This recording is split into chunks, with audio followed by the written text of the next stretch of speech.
کہ خدا جو ہے وہ چاہتا ہے کہ دیکھو ایسی برکت اس آدمی کو ملتی ہے جو خدا سے کرتا ہے. اس کا مطلب ہے ہماری زندگی میں ڈر اور خوف خدا کا ہونا بہت ضروری ہے.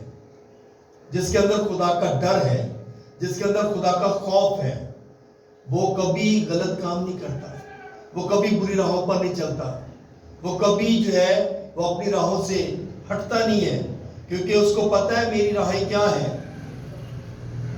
اس کی راہیں وہ ہیں جو اس کے ماں باپ نے اس کو سکھائی ہیں.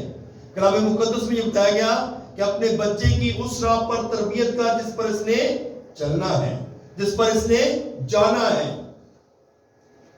تو ہم اپنے بچوں کی تربیت جب کرتے ہیں تو وہ تربیت کیا ہے؟ ہم کلام کے مطابق اس کی تربیت کرتے ہیں. ہم کلام کے مطابق جب اس کی راہوں کو درست کرتے ہیں تو پھر کبھی بھی وہ اپنی راہوں سے ہٹتا نہیں ہے، بلکہ وہ خدا کے کلام پر دھیان کرتا ہے. اور ایک بات اور بتائے گی کہ تیری بیوی تیرے گھر کے اندر میوہ دار توق کی مانند ہے، یعنی کہ اس کی مسز کو، اس کی بیوی کو بھی جو ہے وہ برکت دی گئی ہے.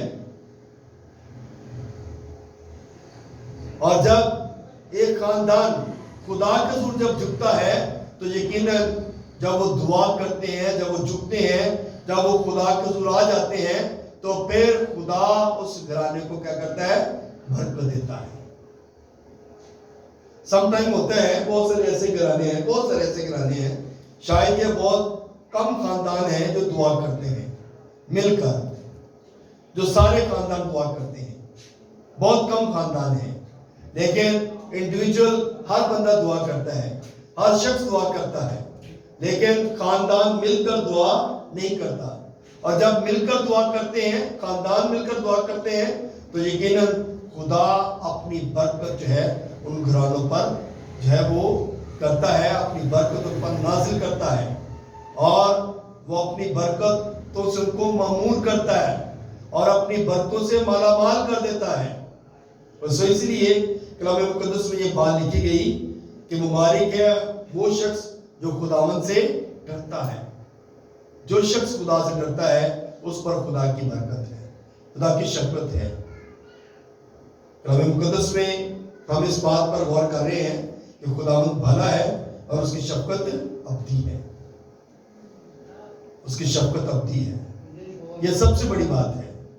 اس کی شفقت میں جو ابدی شفقت میں جتنے لوگ ہیں یقیناً وہ برکت پاتے ہیں، اور وہ گھرانے برکت پاتے ہیں، ان کی اولاد برکت پاتی ہے، ان کے ماں باپ برکت پاتے ہیں، ان کے پورا خاندان برکت پاتا ہے. سو اس لیے میرے عزیزو ہمیں اس بات پہ غور کرنا ہے کہ ہمارا خدا جو ہے وہ پیار کرنے والا اور کسی گنہگار کی ہلاکت نہیں چاہتا.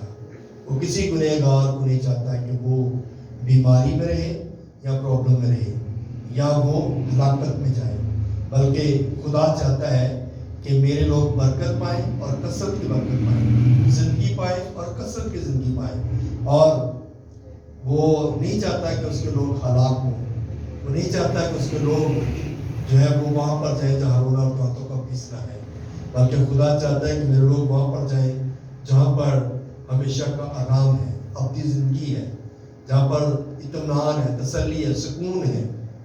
سو خدا یہ چاہتا ہے، اور اس بات کو تب ہی ہم حاصل کر سکتے ہیں جب ہم دعا کریں گے، خدا کا حضور جھکیں گے، خدا سے برکت کو ریسیو کریں گے. سو میرے عزیزو آج کا خوبصورت کلام یہی ہے کہ ہم نے خدا کے حضور جھکنا ہے اور دعا کرنا ہے. خدا اس کلام کی وجہ سے ہم سب کو برکت دے. آمین.